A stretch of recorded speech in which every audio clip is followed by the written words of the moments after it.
And we're back in the studio on a hopefully happy hump day, like we never left.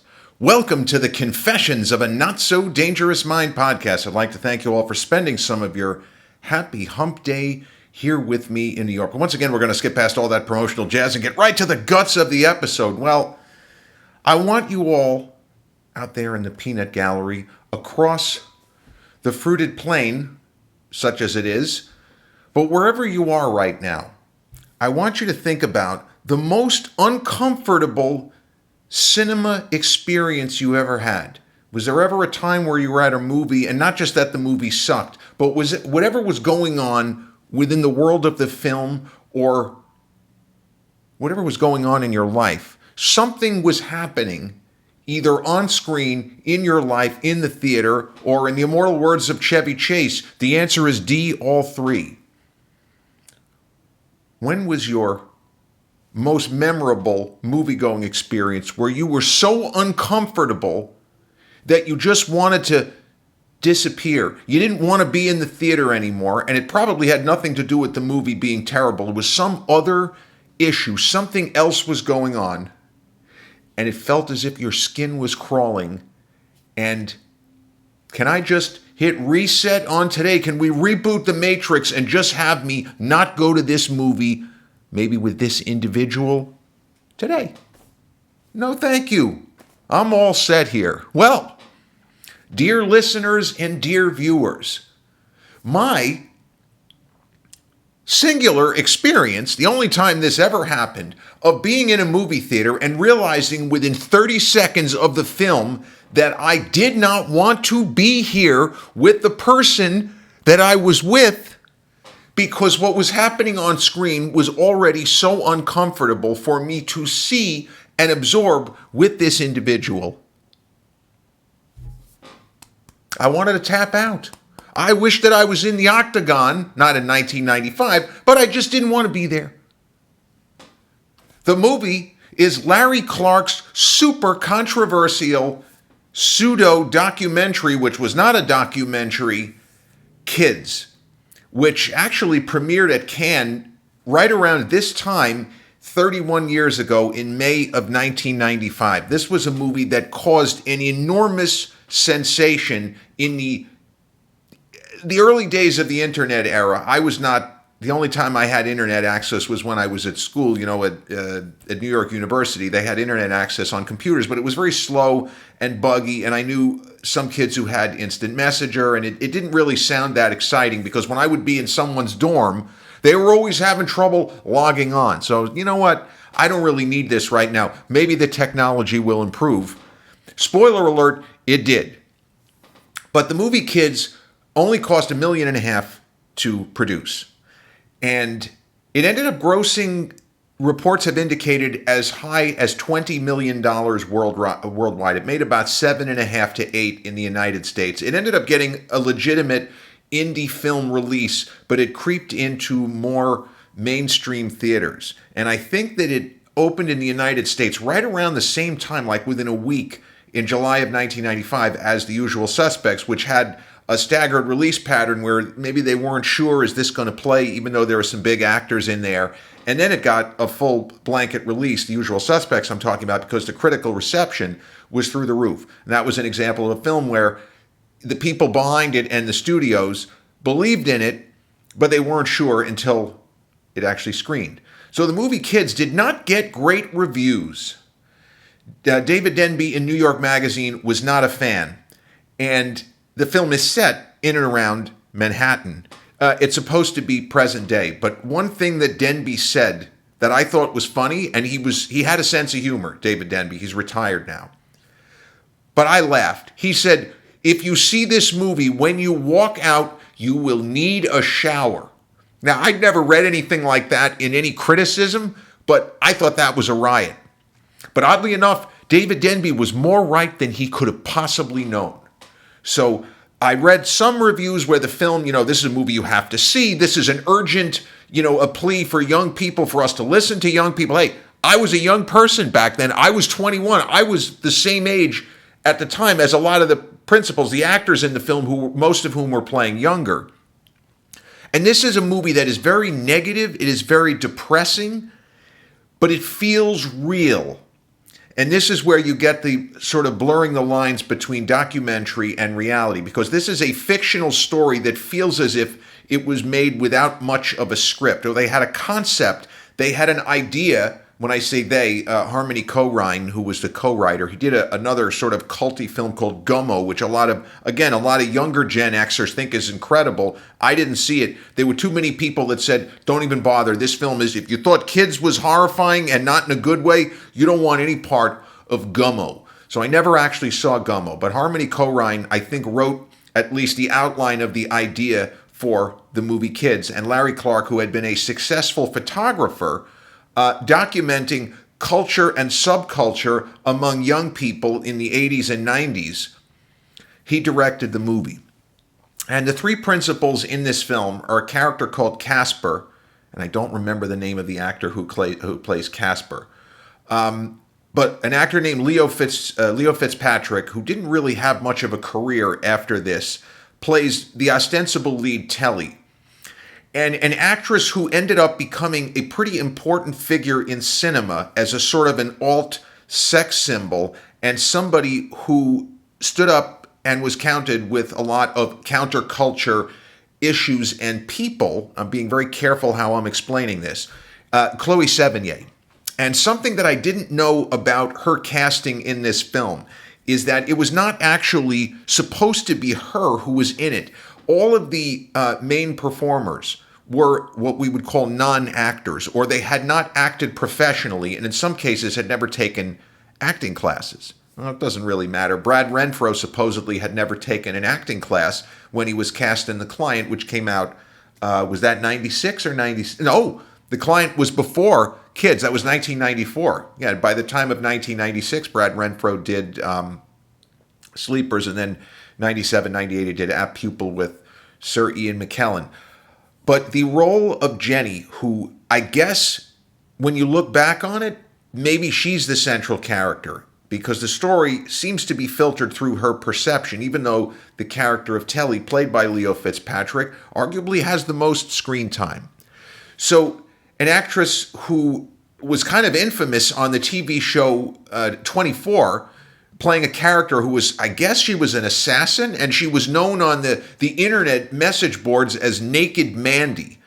I don't know where they got the Mandy from. Maybe she identified herself as Mandy at a certain point in an early episode, but she spent a lot of time naked, and she was not somebody, yeah, she's really hot, but if you saw her, just turn around and start running and hope that she can't run as fast as you, because whatever it is that you think that she might be up to, it's worse. But Mia Kirshner was cast in the pivotal role of Jenny in Kids, and presumably she was going to work for Scale. I don't know what Scale would have been back then, but she was not doing it for the money. She liked the idea of it, and she was going to make the movie. But when she started rehearsing with the other non-professional actors, I don't know in this instance whether it was Harmony Korine or Larry Clark, but there was something. Clark, for sure, he felt the energy was wrong, that her very polished and very theatrical presentation as somebody who was trained, he didn't think that it worked as well as it could. So Chloe Sevigny was always going to be in the movie, but in more of a very deep supporting type of role, because she was completely unknown to anyone at that particular time as far as being in movies, even in indie films. And Larry Clark made the difficult decision to tell an actress who had worked and had a career, and they're making a low-budget independent film, he had to tell her that, I don't know if he said the words, "you're fired," but he had to tell her that he couldn't use her. And not because she wasn't any good, but because she was too polished, and he just didn't think that it was going to work. So he decided to go with Chloe Sevigny in the pivotal role of Jenny. Now, when I gave you that big wind-up about being uncomfortable, I don't know if it's the opening scene in the movie, but if it isn't, it's right up front in the movie.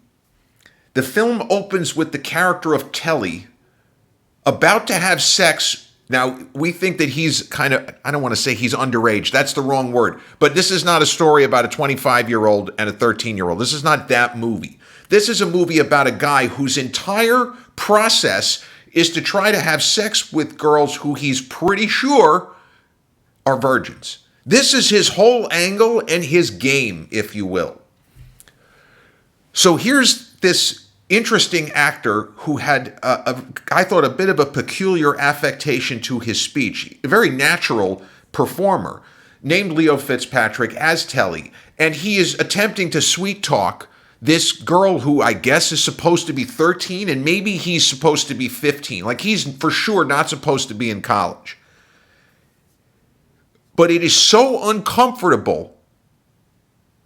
This scene is so uncomfortable, I immediately regretted going to the movie because the person I was sitting next to, here's something you weren't expecting, was my father.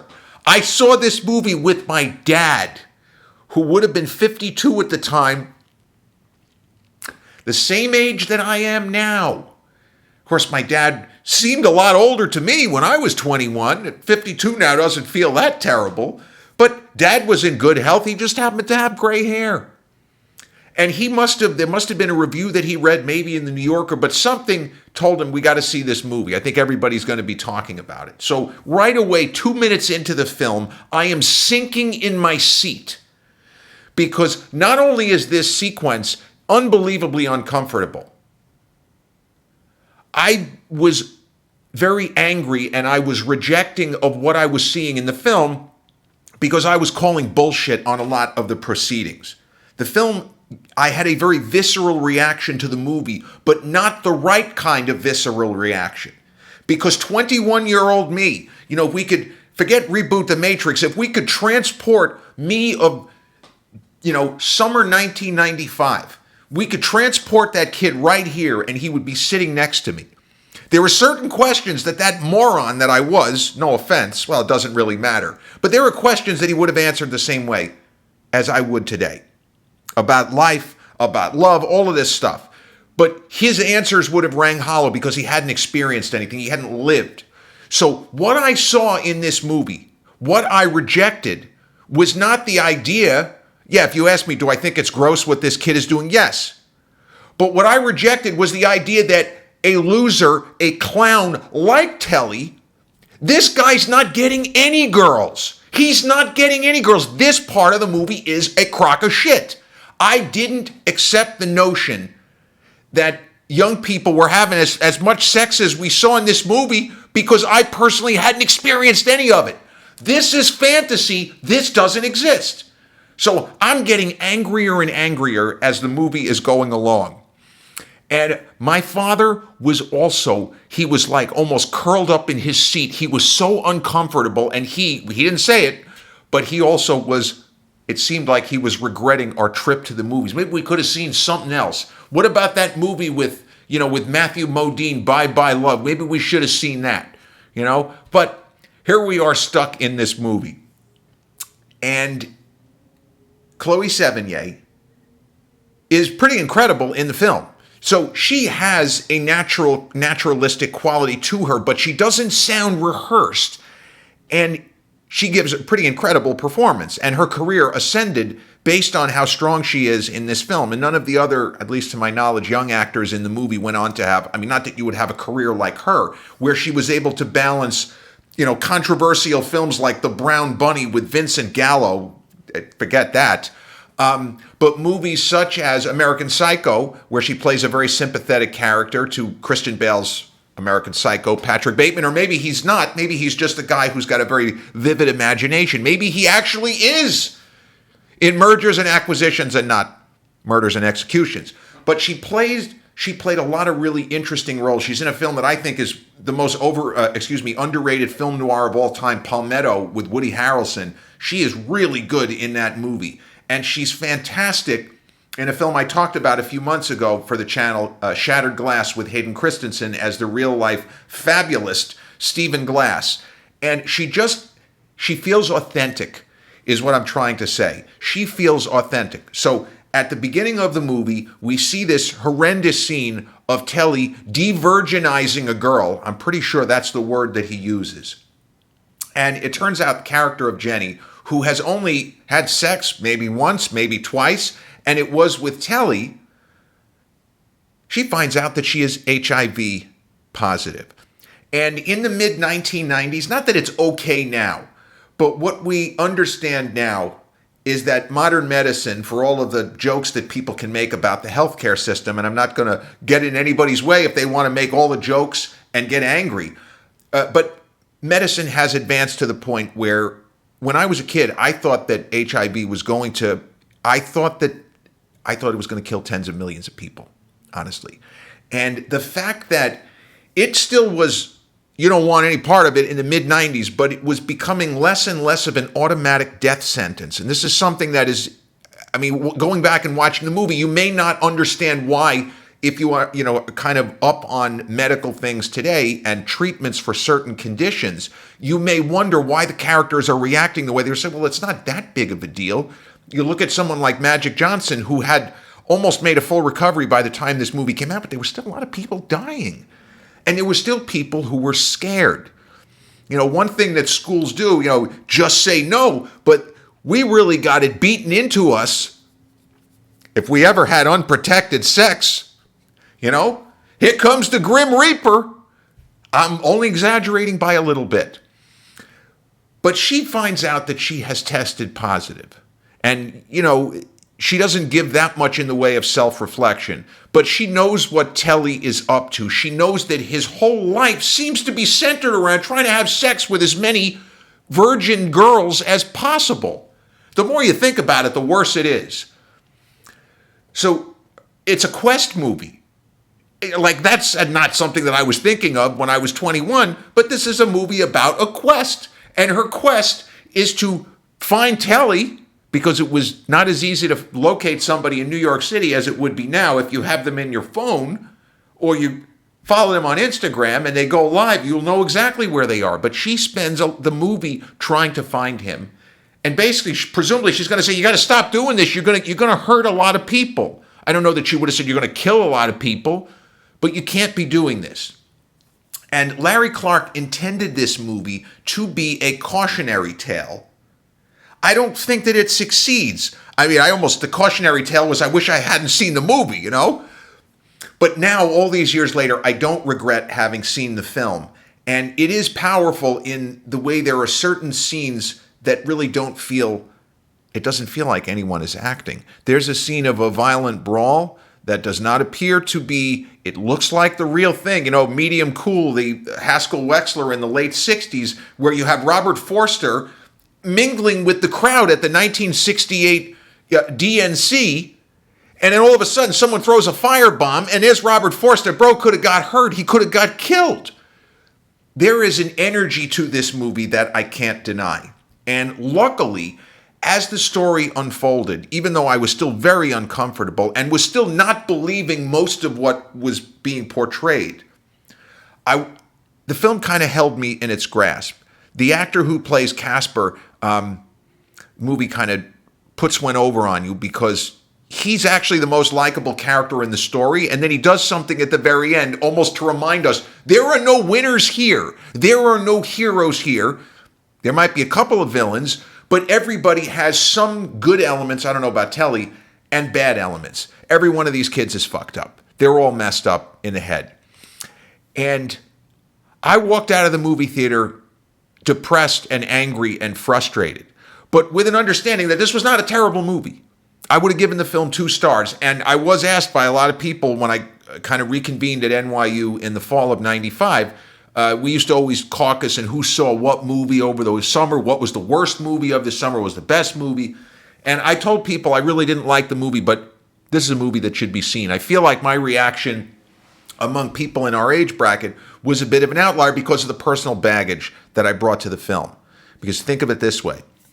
If your perception is that you don't really have a social life and you don't think you're ever really going to have a social life, seeing this fucking loser hooking up with however many different girls, that puts you in even worse headspace. And as a younger person, it was very difficult, and I know I'm not the only one, for me to not stress over such things. Because it's a multiplier accelerator in reverse. It's a domino effect where you can just spiral even further downward.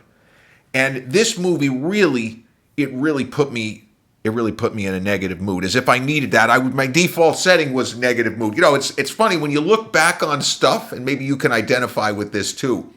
You look back on things, and I look back on the year of 1995, and objectively, that was the best year I ever had up to that point. I was getting 3.8, 3.9 at New York University Film School. That's the most difficult program they have. Obviously, not medical school or law school. I'm talking from an undergrad perspective. I didn't have to pay for anything. I worked for my father part-time, and every penny I made, I was able to put to my own nonsense, buying video games and doing stupid stuff like that. But I craved interpersonal connection. One of the ironies of the movie Kids is it isn't about interpersonal connection. The characters, in a weird way, operate almost like they're in a porno, where there is no connection, there's just a lot of sex. And this is something that also, dictionary definition, 21-year-old me could have explained it. But since 21-year-old me hadn't lived it, every explanation, again, would have rang hollow. Because there are characters that talk about how great sex is, but nobody talks about, I really care about this person, I care about that person. And I couldn't have even answered a question about love with anything that would have made any sense. Because I hadn't experienced it. I had crushes. But you have to actually do something. You have to actually make a real connection. And after having made real connections, I can very clearly see the difference between two 19-year-olds pretending to be 14 in the world of this movie having sex that is passionless, loveless sex. I don't mean Linda Lovelace. Versus two people who could be very young, but who actually care about one another. All of this went over my head, or I was too aggravated for it to even reach me. I don't even think that Larry Clark was going in that direction, or that he was trying to do that. But that's the takeaway all these years later, as somebody who approaches the film now from an entirely different place. From a place where maybe I should have a little mercy on my younger self. I don't really have any mercy for the character of Telly and the character of Casper ultimately. But I feel terrible for Jenny, and I hope, because she was so young, I hope that she was able to live with being HIV positive and not get any worse. You know, Magic Johnson, I was still in high school when his diagnosis became public knowledge, and Magic, you know, he'd been around forever because he had been a freshman in college in 1979. Magic Johnson was still a very young man. He's 32 years old, and we thought, we're going to watch this guy die in real time. Because in 91, AZT hadn't been formulated, and there were other drugs that were in the pipeline, but nobody knew what was going to be made of them. And then Magic Johnson he actually recovered because he was closer to death, they thought, than anybody knew. One of the doctors thought he had only 3 or 4 months left. And somehow, he got better. But in the world of this film, we don't know any of that. We just see the character of Jenny. She is an immensely sympathetic figure, and Chloe Sevigny knocks it out of the park. And we're left with a lot of questions that aren't supposed to have answers. Are there really kids like this? Yeah, there were, and there still are. But do they hang out in packs? Are there packs of young kids where one guy still has a crush on one girl who is interested in sex, but she's not interested in sex with him, or him, or him. She's actually interested in sex with him and these 3 other young women. This movie is more like that. I never really was involved in any sort of pack mentality or any clique or caste system. Certainly by the time I got to NYU, I kept to myself. I was very much of a loner, much as that is a cliche. And the character of Jenny kind of keeps to herself. I don't know that I would call her a loner, but she doesn't really have, and we're supposed to say there's very little in the way of parental structure that we see. That's also a cliche. But I think the film, I would give it a higher rating now. The targets are clearer to see, and what Larry Clark was for sure going for. The movie just hits different now. We bring our life experiences to movies. And depending on where we are in our lives when we see a film for the first time, we might actually have the same reaction. There are plenty of movies where me seeing it at 22 and me seeing it at 42 and maybe even 52, I'm going to react the same. Great movie. No, piece of shit. But a movie like Kids, because I had not lived and I had not experienced any of what these characters, a lot of the negative stuff, I hadn't experienced that either. As they say, I lived a very sheltered existence, not having to pay for anything. My dad buying me a car. Yeah, okay, I was working part-time and going to school. I understand. It's not like I was sitting around doing nothing, but I had it very easy. My mindset was the problem. The kids in this film, they're not given any level 3 and level 4. They're at level 1. They are all, with the exception of Jenny, they are motivated by id. They are motivated by, I like sex, sex feels good, sex makes me feel good, at least temporarily. How can I get some of that? And that is the underlying, that informs the whole story. So much of the movie Kids is about the various kids looking to hook up. And I don't know, did they call it hookup culture in 1994, 95? I feel like they may have called it that, but only in publications like the Village Voice. I don't think they were using that phrase in New York Magazine or the New Yorker. But as you can see, I have a complicated relationship with this film. I for sure recommend people see it. It is disturbing. It does paint a very bleak picture of a certain segment of what I guess would have to be Generation X, right? Yeah. But it's worth seeing because there are moments of significant power, and I feel like the commentary, it lands now maybe better than it did then, because we have seen, especially in the social media era, that hookup culture is a thing, and people engaging in dangerous and risky behaviors when they don't have to, but they're just doing it because a sense of nihilism and chaos. If anything, I think the movie plays better now. And that's really all that I wanted to say. It was a bit of a surprise hit, 1.5 million and grossing as much as 20 worldwide. And the audience score on Rotten Tomatoes is significantly higher than the critical score. I just think that critics were not necessarily the right audience for this film, and I for sure wasn't the right audience, because I think now I would have to lean towards giving this a fresh. Like I would give this 2.5 stars instead of 2, and I think that I would recommend people see it. When I told people in 95 to see the movie, I knew that my reaction was not, I don't like telling people this movie sucks, don't see it. I might say I didn't respond to it, but I think people should see it. And that's how I felt about The Usual Suspects. The Usual Suspects, a movie that the first 90% I thought was fantastic, and then the last 10%, the ending I thought was catastrophically bad, but I'm in the way minority. And I told people that, I said, look, I think this film blows the ending. It does not stick the landing. You know how many of those people came back to me and said, Jerry, you're fucking crazy. That was one of the best endings ever. Hey, that's what makes a horse race, right? My reaction to the movie Kids in 1995 is not like what my reaction to the movie Kids is and would be in 2026 as a 31-year older individual. It's a long, long time from 21 to 52. And what was the Muhammad Ali quote?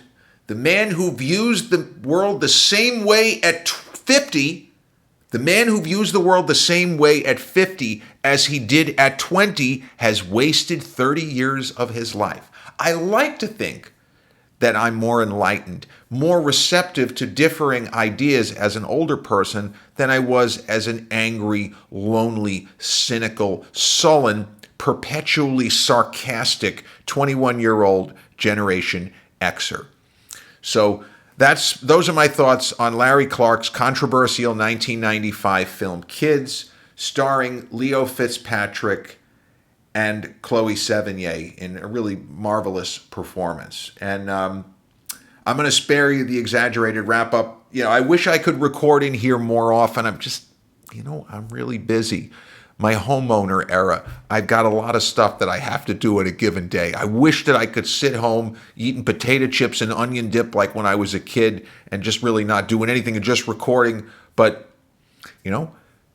sometimes you gotta buckle down and do what's necessary to keep everything above water and above board. So I hope you've enjoyed this episode. And if you haven't seen the film, I definitely recommend that you check it out. You can find it on streaming. I know that it was on Tubi. It may still be.